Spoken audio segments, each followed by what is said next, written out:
El licenciado Martín Reynoso es egresado de la carrera de Psicología de la Universidad Nacional de Córdoba en el año 1994 y profesor de Psicología egresado en el año 1995 en la misma institución. Posteriormente, realizó cursos de posgrado en la Universidad Nacional de Córdoba y en la Universidad Nacional de La Plata, completando un magíster en salud materno-infantil en la Escuela de Graduados de la Facultad de Medicina de la Universidad Nacional de Córdoba. En ese entonces, su interés estaba volcado a las intervenciones comunitarias desde la psicología, por lo que realizó cursos y colaboró en proyectos de atención primaria de la salud. Luego desarrolló una labor comunitaria sanitaria en el Hospital Lucio Molas de la localidad de Rancul y en el Hospital Armando Parodi de la localidad de Parera, ambas de la provincia de La Pampa. Al mismo tiempo trabajaba desde el servicio comunitario de la Municipalidad de Rancul.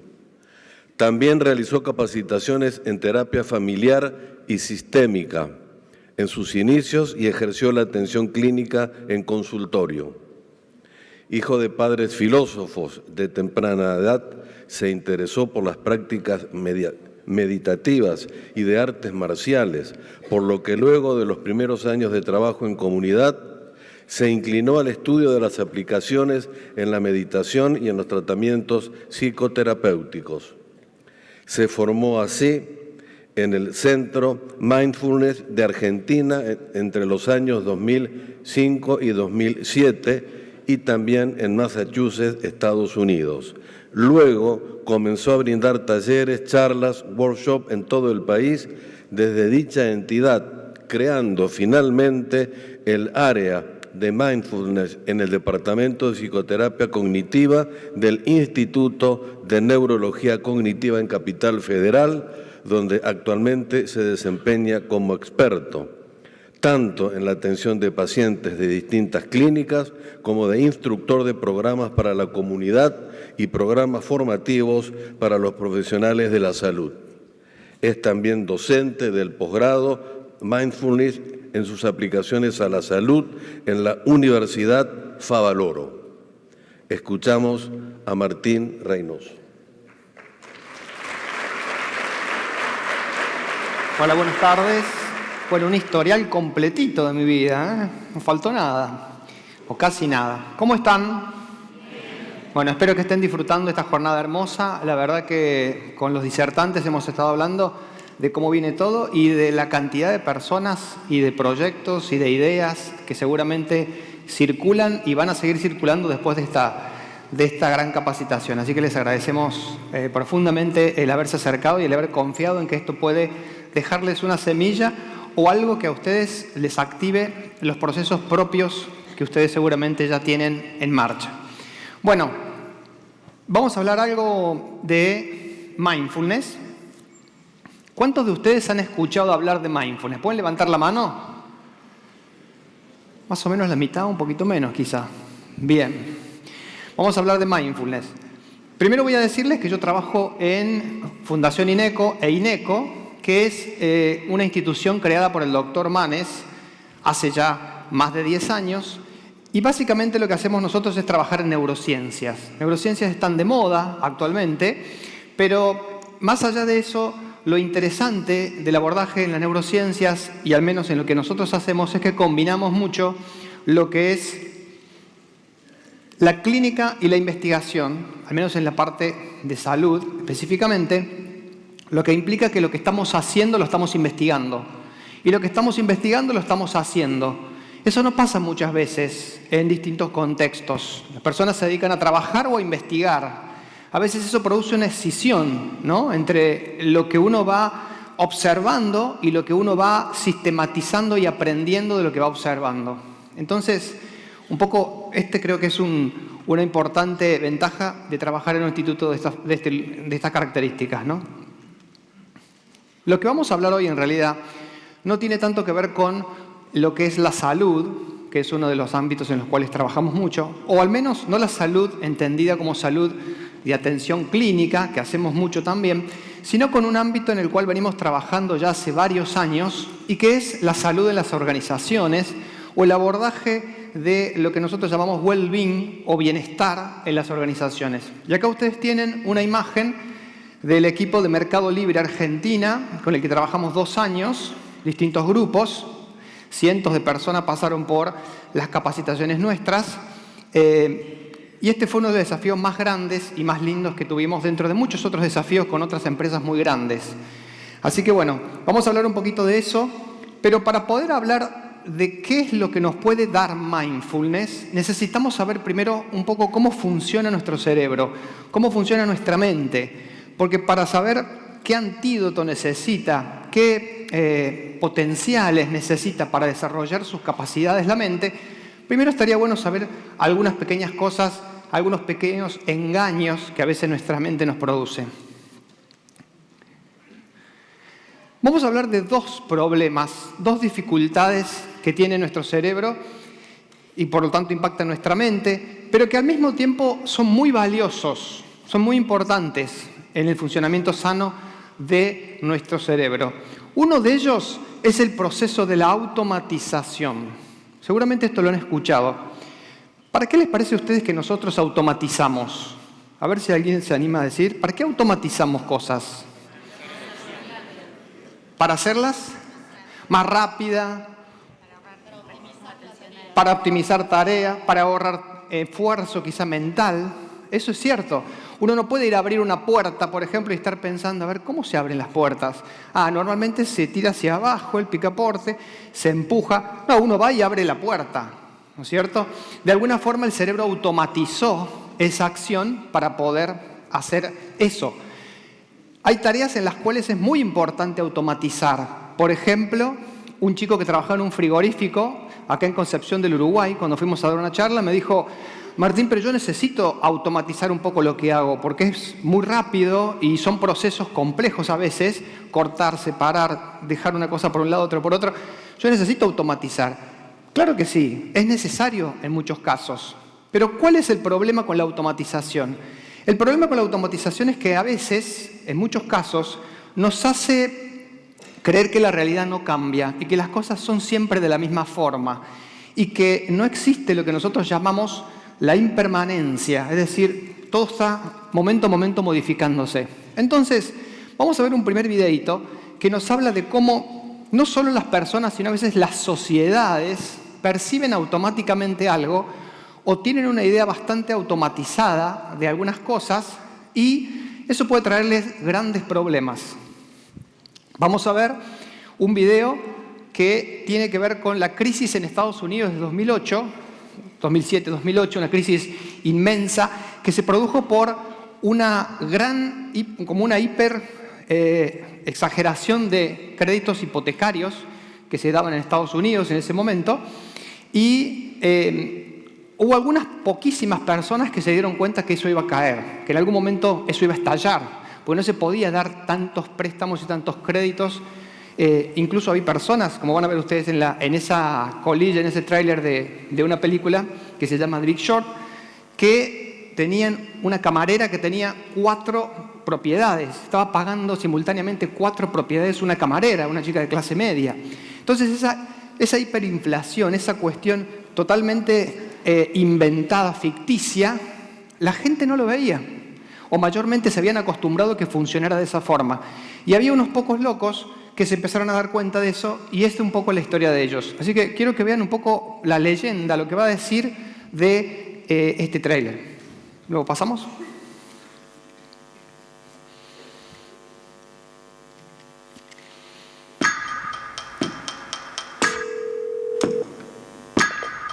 Michael, how are you?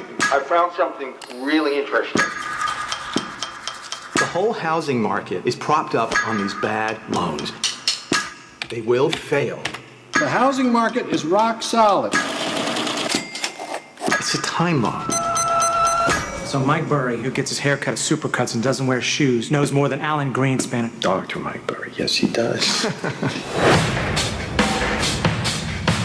You know what? I'm pissed off. American people are getting screwed by the big banks. And I am getting madder and madder. It's unbelievable. Then this guy walks into my office and says, There's some shady stuff going down.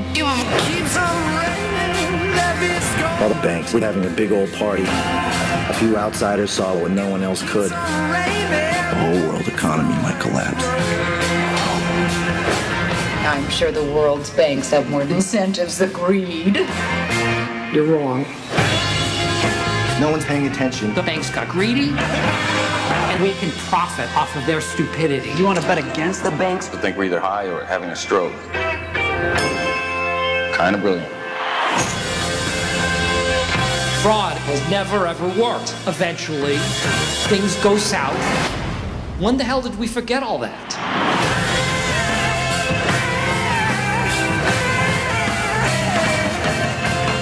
How can the banks let this happen? It's fueled by stupidity. But that's not stupidity, that's fraud. Tell me the difference between stupid and illegal, and I'll have my wife's brother arrested. You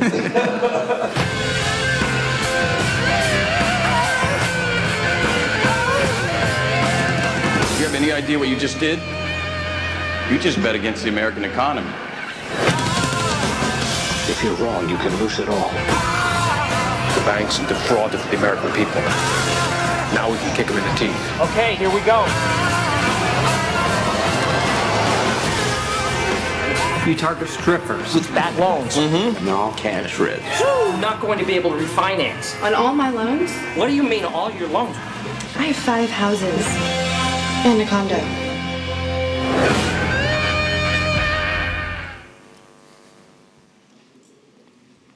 Bien, eso es lo que pasó en Estados Unidos. Bueno, un país donde se supone que hay mucha gente inteligente, mucha gente que lidera incluso en muchos ámbitos los distintos paradigmas y las distintas formas de ver el mundo, pero aún así la mayoría de las personas no veía porque no quería ver lo que estaba ocurriendo. De alguna forma se habían acostumbrado a ver la realidad de determinada manera. Esto también lo marcó en algún momento, seguramente ustedes han escuchado, este autor que se llama Daniel Kahneman. Él es un psicólogo que ganó el Premio Nobel de Economía. Fíjense qué interesante, psicólogo que ganó un Premio Nobel de Economía hace algunos años. Y él hablaba de que nosotros funcionamos en un sistema bastante automatizado, que también han mencionado anteriormente aquí, que él lo llamaba Sistema 1, ¿no? Que es más rápido, inconsciente, automático, y que tiene unas características muy particulares de automaticidad. Pero había otro sistema que tenía que ver más con lo racional, que era un poco más lento, más consciente, suponía más esfuerzo y decisiones más complejas, ¿no? Nosotros básicamente estamos mucho en este sistema, en el sistema 1. El sistema 2, en alguna medida para nosotros en mindfulness es superador del 1, pero en cuanto a decisiones más conscientes, pero no termina de tener la característica de integridad racional y emocional que nosotros propiciamos, invitamos a tener a las personas a través de la práctica del mindfulness. Otra cosa que hace que nosotros seamos muy automatizados en lo que hacemos y en la manera en que nosotros vivimos es que todo el tiempo, esto es algo muy interesante y van a ver qué es lo que se viene en emociones, todo el tiempo estamos prediciendo y simulando lo que va a ocurrir. Es decir, ustedes antes de llegar aquí hoy, a este lugar, su cerebro predijo, en base a todas las veces que ustedes fueron a un congreso o a hacer algún tipo de curso o fueron a alguna situación similar a esta donde iban a aprender, su cerebro simuló inconscientemente un montón de cosas relacionadas con cómo es estar en un congreso, ¿no? Desde la forma en que se entra, cómo se acredita uno, cómo se sienta, cómo se junta con personas o no que son de su agrado. ¿Por qué? Porque la experiencia del cerebro ya está, en alguna medida, en experiencias anteriores, y entonces lo único que hace es predecir y simular de manera basada en esas experiencias lo que podría ocurrir cuando ustedes vienen acá. Y eso lo hace el cerebro todo el tiempo, y no solo en actividades complejas como venir a un curso o un congreso, sino en situaciones cotidianas. Hay una cámara oculta muy linda que se hizo en España hace un tiempo. En esa cámara oculta estaban en un restaurante mexicano, estaba una persona con su amigo. Esa persona estaba de acuerdo con la producción para, de alguna forma, hacerle una jodita a su amigo. ¿En qué consistía? Mientras estaban sentados, en un momento esta persona le decía a su amigo que iban a ir al baño, o le invitaba a ir al baño. Cuando se iban al toilet, se iban al baño, la producción cambiaba todo lo que era del restaurante mexicano y lo transformaba en un restaurante indio. Sacaban las manteles, sacaban los mozos, sacaban la música, cambiaban la música. Todo cambiaba.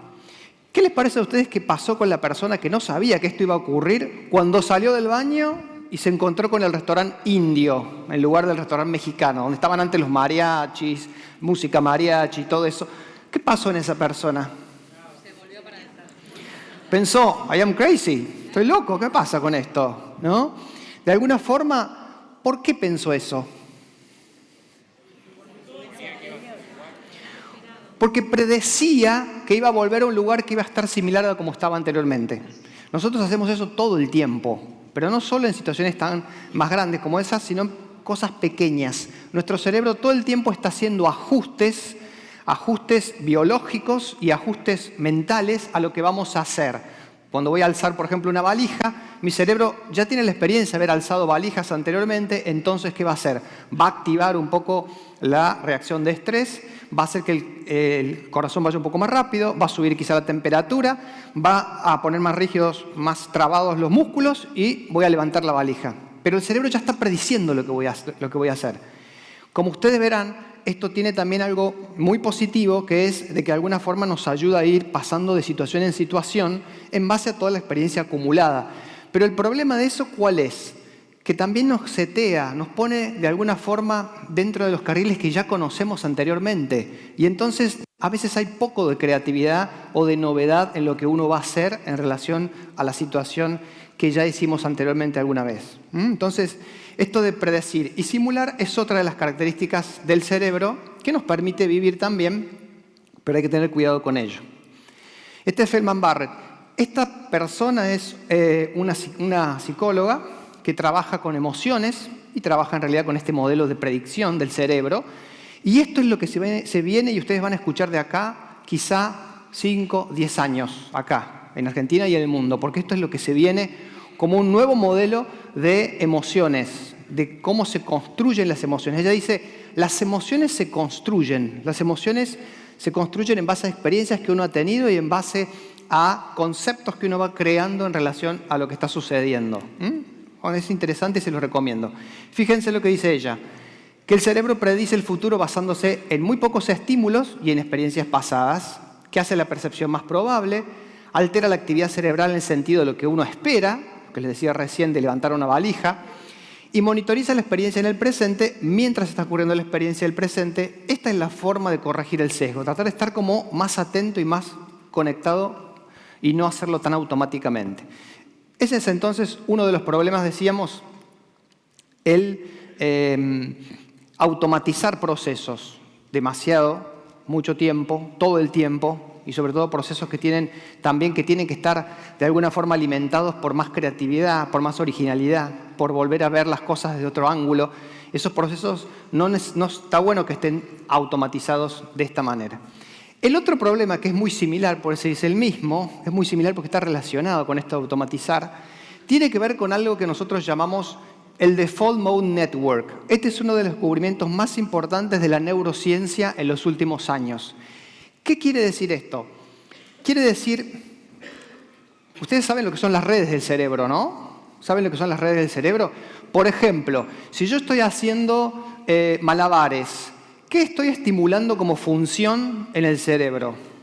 ¿Qué estimulo yo en el cerebro cuando estoy haciendo malabares? ¿Qué función? Algo de equilibrio, sí.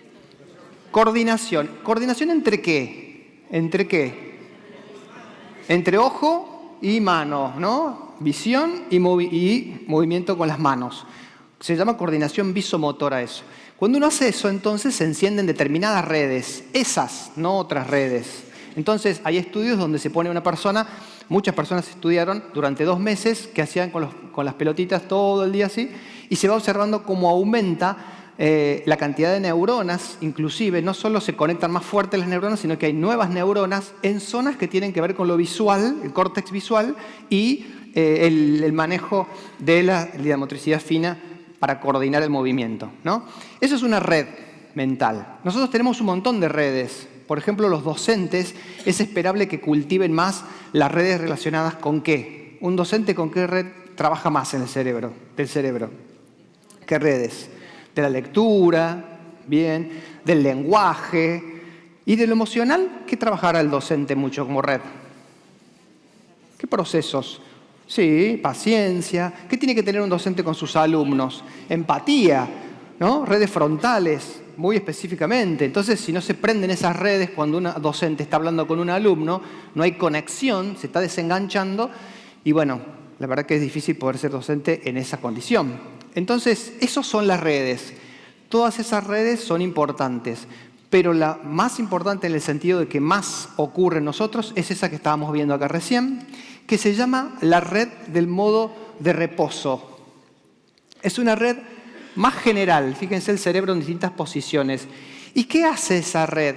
Esa red lo que hace es que uno está monitoreando mentalmente de manera automática, yendo de un lado a otro, distintas cosas que tienen que ver con el pasado, con el futuro, con lo que uno desearía o lo que uno no desearía. Entonces uno está haciendo una cosa y la mente está en otro lado. ¿Les suena eso? ¿Estar en un lugar y estar haciendo otra cosa? Espero que eso no pase con ustedes ahora en mi charla. En la charla de los otros puede ser, pero en esta no. Traten de estar presentes. Y vamos a ver entonces un videíto que es el símbolo de la mente errante o este modo mental de reposo. Y van a ver muy bien claramente cómo funciona esta mente mientras uno está haciendo una cosa y está por otro lado. ¿Lo vemos? Es el próximo videíto. A ver si lo tenemos. Ahí está.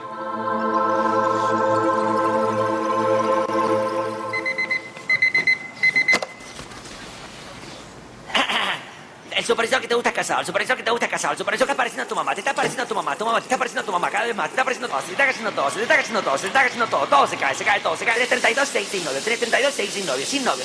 Tenés que hacerte la depilación definitiva, tenés que hacerte la depilación definitiva, la depilación. Te haces las lolas o te vas a bucio, te haces las lolas o te vas a bucio, te haces las lolas, te sale otra cana, te sale otra cana, te sale otra cana, te sale otra cana, te sale otra cana, volvete al árbol, volvete al árbol, volvete al árbol. Ah, soy libre, soy libre, soy libre, libre. Ahí está, gracias. Lo paramos ahí. Bueno, ¿qué le pasa a esta chica? ¿Está loca? No nos hagan los superados, que nos pasa a todos un poco eso, ¿no? No se hagan los que la tienen bien clara. ¿Qué le pasa a esa chica? A ver. ¿Qué le ocurre? Está en automático y está pensando, ¿no? Se supone que ese pajarito carpintero son pensamientos. ¿Qué características tienen esos pensamientos? A ver si logran dar con cuáles son las características que tienen ese tipo de pensamiento que tiene ella.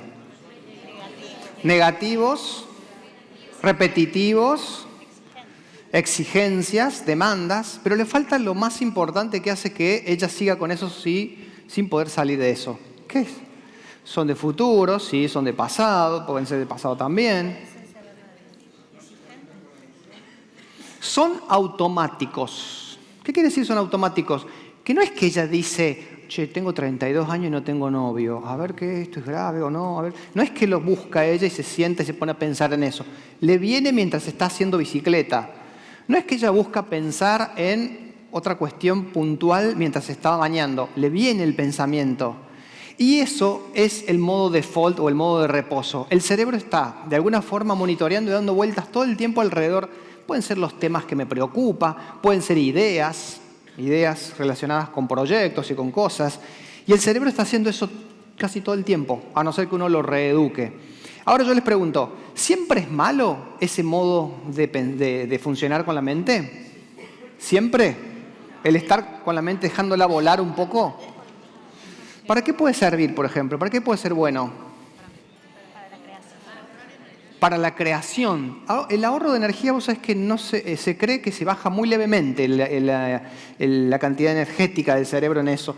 Y depende de lo que estés pensando. Si estás con una preocupación, puede que al contrario utilices más energía. Pero acá está diciendo una compañera, la creatividad.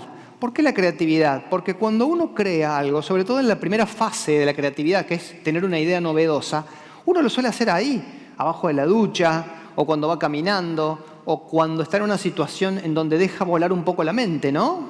El eureka de los científicos es así, no es en el laboratorio cuando está encima de las cosas cotidianas, sino cuando se mueve un poco hacia otro lugar y deja volar un poco la mente y cae una idea buena o algo relacionado con una solución a un problema. Por lo tanto, tiene su aspecto bueno. Hay otra cosa que también tiene de bueno el wandering mind o la mente que divaga. Nosotros construimos nuestro concepto de nosotros mismos, el concepto de sí mismo, a través de estos procesos. No es que nosotros llegamos a la casa a la noche y nos ponemos a escribir en un cuaderno, bueno, a ver, ¿cómo soy yo? La gente me quiere, me quiere, soy bueno. Uno no construye el concepto de uno formalmente, quizá en psicoterapia un poco lo hacemos, ¿no? O en algunos lugares así más formales. Pero en general uno va en el colectivo y va pensando algo relacionado con uno. Yo soy muy bueno, soy demasiado bueno, a veces tendría que ser más duro. Y uno va construyendo su concepto de cómo es uno mismo mediante estos procesos. Por eso son necesarios. Pero como todo en la vida, cuando se pasa un poco de rosca, nos trae problemas. Hoy en día se sabe que el wandering mind o ese modo default de funcionamiento del cerebro está presente en las patologías como ansiedad, estrés y depresión. De hecho, parece que tiene muchísimo que ver con esas patologías. La persona que tiene mucha tendencia a tener esa cuestión ideacional en la cabeza es mucho más proclive a ser ansioso, depresivo o tener estrés. ¿Por qué? Por lo que vamos a ver ahora, porque no está en el presente, está todo el tiempo saliendo del momento presente. Entonces ya dijimos un poquito cuáles son los posibles problemas de la mente. Pero ahora vamos a ver la solución, porque si no te van a decir, este tipo nos vino, nos tiró este problema, nos mandó con 2 problemas más a la casa, y ahora, de ahí, como dice el criollo, y de ahí, ¿qué vamos a hacer? Bueno, esto es lo que vengo a decirles hoy. Hay un método que tiene muchísimos años, más de 2.500 años, que tiene que ver con la práctica de lo que se llama la atención plena. En realidad tiene sus inicios en la antigua India, digamos, en la época del Buda. El Buda en realidad fue quien lo sistematizó y quien le dio forma, las prácticas contemplativas, pero este método ya se venía haciendo incluso antes que él. Lo que hicimos los occidentales, y de una manera bastante creativa y bastante saludable, es adaptarlo un poco más a la realidad nuestra.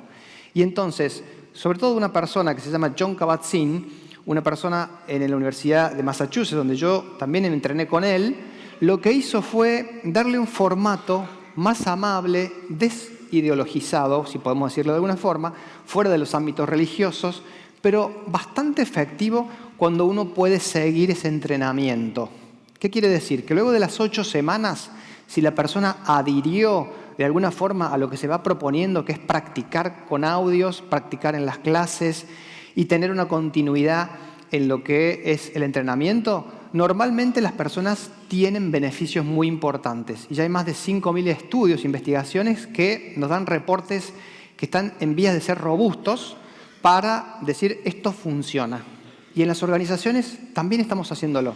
En educación lo estamos haciendo con deportistas de alto rendimiento especialmente.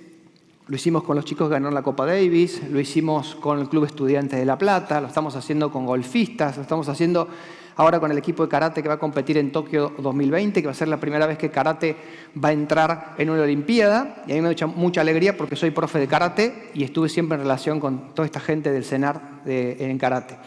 Entonces, es una aplicación que es polite, podríamos decirlo. Es posible llevarlas a las organizaciones, pero hay que hacer adaptaciones. Por ejemplo, los formatos originales que tenemos nosotros de las prácticas de audio que la persona tiene que hacer en su casa son de 35 o 40 minutos. Y un chico de Mercado Libre, cuando yo le decía esto, me decía, metete el audio, ¿no? Imagínense un millennial que uno le pide que medite o practique un ejercicio de meditación 35 minutos. Entonces, hemos tenido con las organizaciones que ir haciendo adaptaciones. Todavía no estamos muy seguros exactamente de esas adaptaciones, estamos como testeándolas, pero creemos que funcionan y al menos lo que reportan subjetivamente las personas parece que funciona. Vamos a ver qué es la atención plena. ¿De qué se trata la atención plena? La pregunta que yo les hago, ¿ustedes han estado en situación de atención plena alguna vez? ¿Sí o no? A ver, en alguna situación, levanten la mano alguno que quiera decir. ¿Qué situación de atención plena pueden haber tenido? A ver. ¿Alguno que levante la mano? ¿Vos, a ver? En conducir. Sí, conducir tiene algo de concentración. No exactamente atención plena porque hay mucha automaticidad. Uno conduce muy en automático y la atención plena sería un poco lo contrario. ¿Qué otra situación de mucha concentración, de mucha presencia, pero no automatizada, uno puede tener, por ejemplo? Cuando estamos jugando con una mascota, por ejemplo, cuando jugamos con la mascota, John Kabat-Zinn, el fundador de nuestro programa, dice: ¿te has detenido a mirar a tu perro alguna vez? ¿Has visto tu perro en su perritud? ¿Lo viste realmente? ¿Cómo se pasa la lengua? ¿Cómo se mueve? ¿Lo viste realmente? ¿O ya lo viste tantas veces que ya no le das bolilla y pasa frente a vos? ¿Te tuviste a verlo? Jugar con una mascota. En la playa, cuando uno está en la playa, ¿no está más contemplativo, más abierto, más calmo, más presente? Por ejemplo, o debería estar, ¿no? Hay algunos locos que van con el celular igual. Pero ¿no debería, no suele ser una experiencia también esa? O una buena charla con un amigo, tomando un mate, charlando con un amigo, ¿no? Hay muchas situaciones de ese tipo. Pero ¿cuál es el problema en nuestra vida con eso? Que son muy azarosas. Son o en vacaciones o en situaciones el fin de semana cuando me junto con ese amigo o cuando me doy un espacio para jugar con mi mascota, pero son como muy salpicaditos, ¿no? En nuestra vida de momentos de atención plena. La verdad que no son la esencia de nuestra vida. La enseñanza nuestra es meterlo en el mainstream, en el medio de nuestra vida. No hay otra alternativa si queremos hacer lo que dicen todos los exponentes anteriores, ser felices. Y sobre todo en el trabajo, porque nosotros laburamos 8 horas como mínimo por día. 8 horas. ¿Cuántas horas estamos despiertos? ¿12? ¿15 en el día? La mitad de eso o más estamos trabajando. Y ustedes se van a permitir estar en automático, infelices mientras trabajan.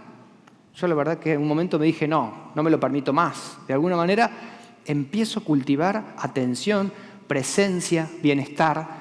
Y tengo herramientas para hacerlo porque en realidad esta idea de presencia, de atención plena la puede tener cualquiera. El tema es tener el método. Todos tenemos buenas ideas, podemos tener buenas ideas, voluntad de hacer las cosas atentas, con atención plena, pero el tema es tener un método. Esto es lo que viene a traer el mindfulness en este momento, que es muy interesante. Un método protocolizado, organizado en sesiones, con un seguimiento, un follow-up. Entonces, esto es lo que es verdaderamente revolucionario. Ya no es solamente una buena intención, sino un método. Eso es lo que quería comentarles hoy.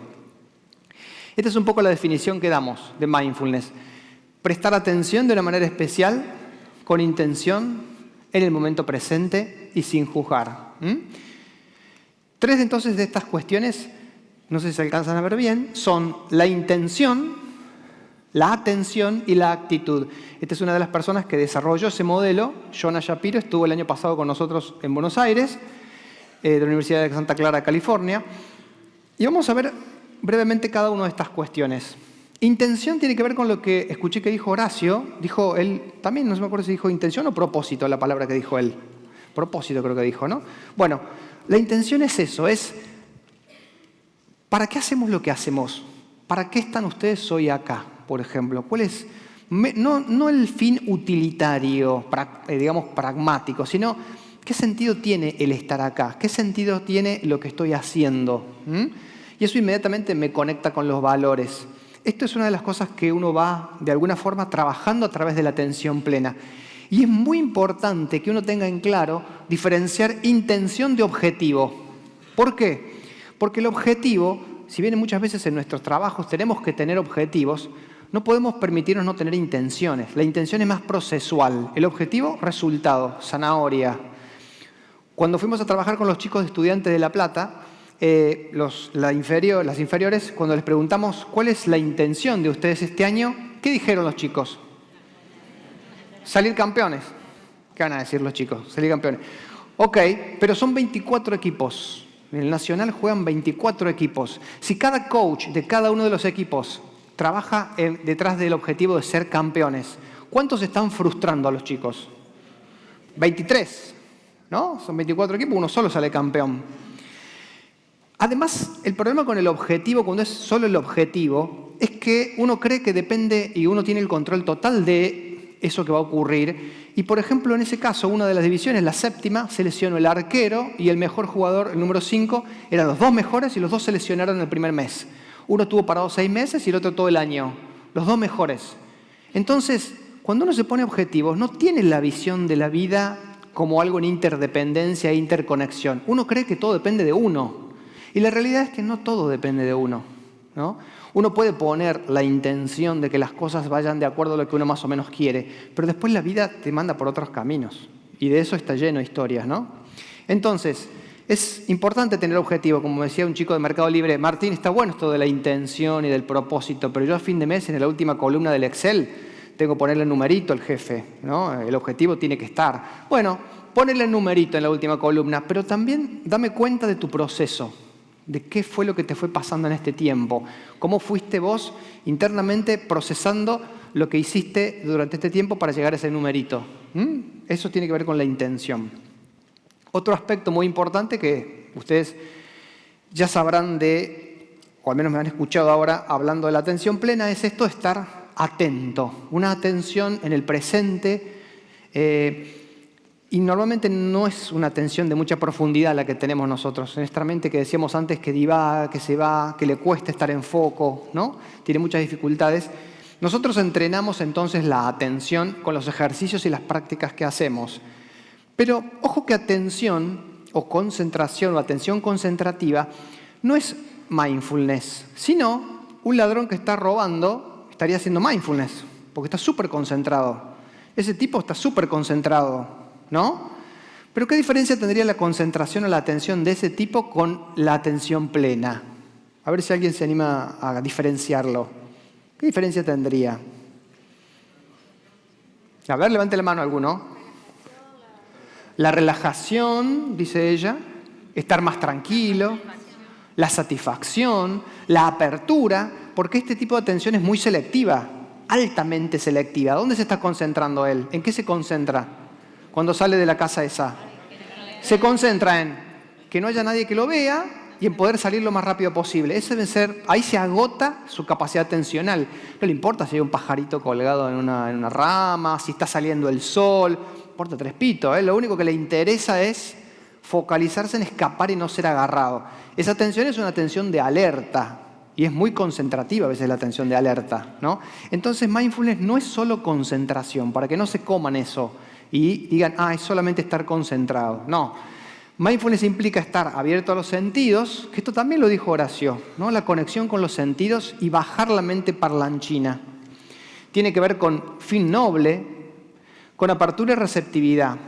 Y tiene que ver con poder estabilizar la mente, porque una mente inestable es como una cámara de fotos que se está moviendo todo el tiempo. Saca fotos que no se ven bien. Eso es la mente cuando no está estable. Y ustedes se darán cuenta, sobre todo los que están en el mundo de las organizaciones más empresariales, aunque pasa en todas las organizaciones, que este es un flagelo, el tema de la desatención o la mente que divaga. Es una epidemia, ¿no? Que tiene que ver mucho con qué. ¿Con qué tiene que ver esto de que estemos tan desatentos y haya aumentado tanto el tiempo de desatención? Por ejemplo, ¿con qué? Con la cantidad de estímulos. ¿Qué más? ¿Qué otra cosa? La forma rápida en que vivimos. ¿La tecnología tendrá algo que ver? Totalmente. Totalmente. ¿Cómo le damos esa adrenalina a la mente en un mensaje del celular, ¿no? Esa adrenalina hace que la mente se esté buscando todo el tiempo salir del presente. Bueno, ese es entonces el problema con la atención. Y lo tercero que introduce el mindfulness, y esto es lo que hace que la atención sea distinta, es lo que se llama a nivel general esto de no juzgar, pero nosotros lo hacemos más amplio y le llamamos amabilidad para con uno. Y tiene además otras características como curiosidad y mente de principiante, aceptación, humor, paciencia y lo que llamamos dejar pasar. Dejar pasar es una cualidad bastante difícil que tiene que ver con la capacidad de poder intervenir en el timing adecuado en las situaciones, ¿no? Por ejemplo, no humillo a mi compañero de trabajo delante de todo el mundo si sé que se va a sentir mal. Espero el momento adecuado para hablar con él. Dejar pasar es el arte de acompañar los procesos con el timing adecuado. Y eso también es sabiduría. Se cultiva, se practica. Tiene mucho que ver con la paciencia. Tiene que ver con la observación atenta. Entonces eso se entrena. Esto es lo interesante. Que muchas veces en las organizaciones antes se pensaba que esto era como algo que uno lo traía o no lo traía. como en el hardware de la persona. Pero hoy sabemos que también se puede entrenar.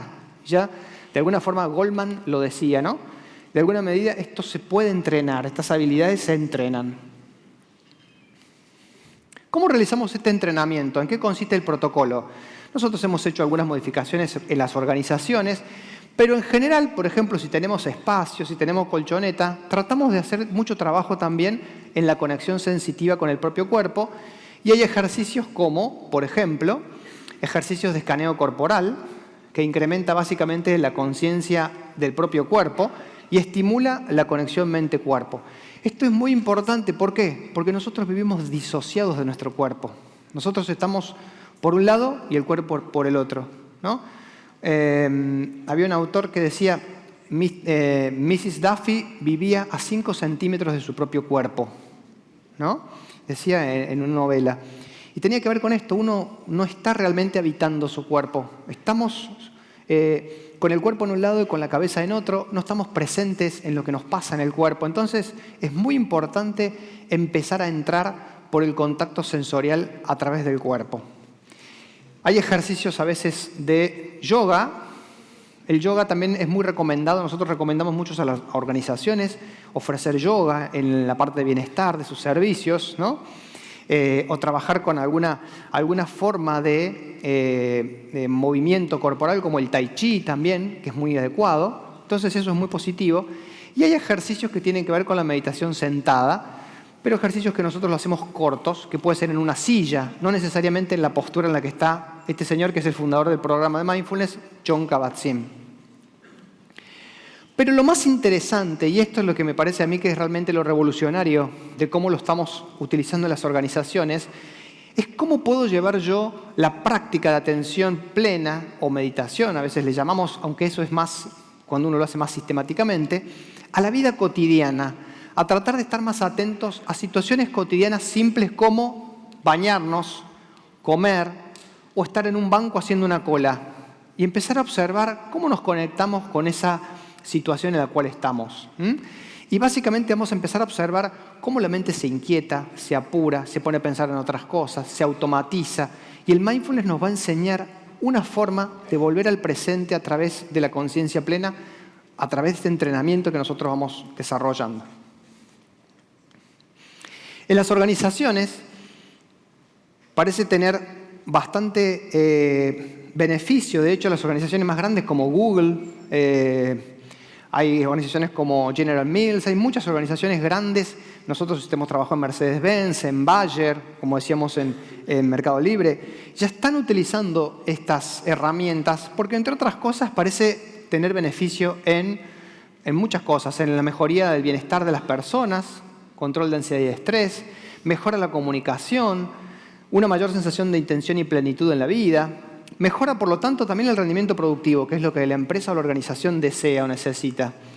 Y, por supuesto, todo lo que es innovación aparece porque la mente está más conectada con el presente y con esta capacidad de poder ver las cosas como novedosas, como verlas de nuevo. Yanis Marturano, que es una de las personas que más ha trabajado con mindfulness en las organizaciones, dice que se desarrollan básicamente estas habilidades en la persona. Por un lado, el enfoque o el focus o el estar conectado con el momento presente. Por otro lado, los procesos de creatividad van desarrollándose más. La claridad mental. Fíjense que Horacio creo que dijo lucidez mental, ¿no? Nosotros hablamos de claridad como la capacidad sobre todo de tener esa mente que está hablando todo el tiempo y poder ver más en profundidad lo que está ocurriendo en el momento presente. Eso se entrena, ¿no? Eso se entrena, no es solo un deseo, sino que hay que entrenarlo eso. Y algo que nosotros llamamos la compasión y que a veces en el mundo nuestro se entiende mal, se entiende compasión como lástima, que en realidad tiene que ver con poder ser conscientes de los momentos de dificultad, de dolor o de sufrimiento que tenemos nosotros o a veces las personas que están con nosotros en las organizaciones. Y que son muchos los momentos que suelen ocurrir este tipo de cosas.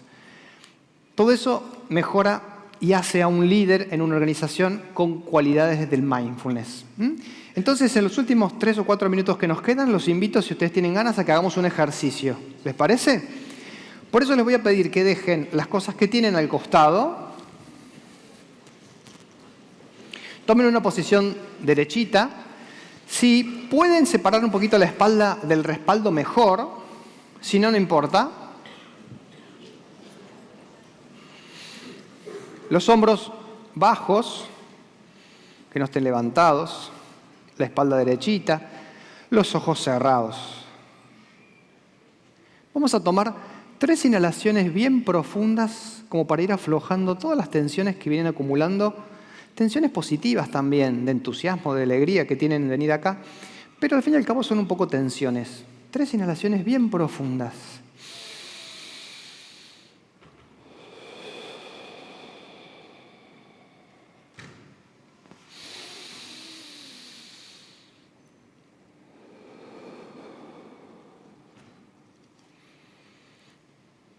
Tomen conciencia de la postura en la cual se encuentran. Dense cuenta de los apoyos de los pies en el calzado sobre la tierra. Dense cuenta del apoyo de las piernas y los glúteos, por la parte de las piernas que está apoyando sobre la base del asiento. Y dense cuenta del apoyo de las manos sobre las piernas. ¿Cómo está mi cuerpo en este momento? Tenso, cansado, fatigado, debilitado, entusiasmado, fortalecido. Intenten sentir el propio cuerpo, sin juzgar lo que aparece. En Mindfulness no juzgamos la experiencia. Somos personas que nos decidimos a discernir, pero no a juzgar las experiencias.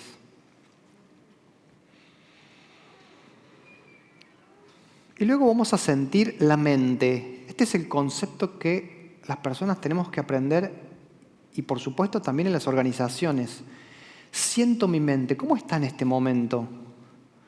¿Está muy movediza, muy inquieta, excitada, eufórica, preocupada, ansiosa, concentrada en el presente? ¿Cómo está mi mente? ¿Se va hacia el pasado o hacia el futuro? ¿Sobre qué temas da vueltas? ¿Puedo intentar dejar que los pensamientos pasen de largo y focalizarme en la respiración? Solo sentir que estoy respirando, sin preocuparme porque la mente piense o se vaya hacia algún lado. No se preocupen, eso es normal. Lo interesante es traerla, volver a conectar. Siento que inhalo, siento que exhalo. No me preocupo por el wandering mind o la mente que divaga. La traigo, vuelvo amablemente al presente. Me agradezco a mí mismo el tiempo dedicado a esta práctica. Me agradezco a mí mismo haber venido hoy, estar haciendo lo que siento que quiero hacer, darle valor a mi tiempo, a mi deseo.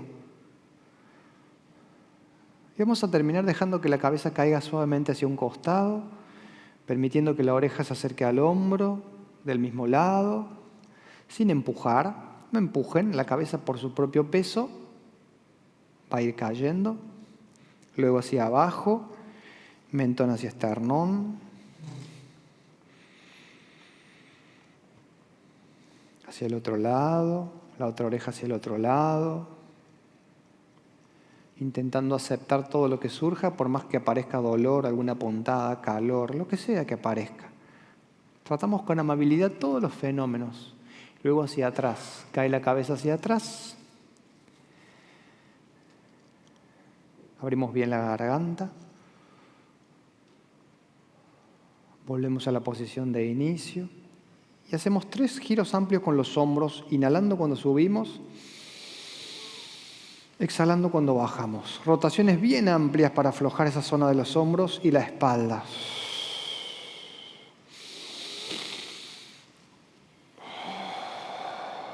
Aflojo totalmente. Relajo toda esa zona de tensión. Vuelvo a agradecerme el tiempo dispensado a esta práctica y luego suavemente abro los ojos. Muchas gracias.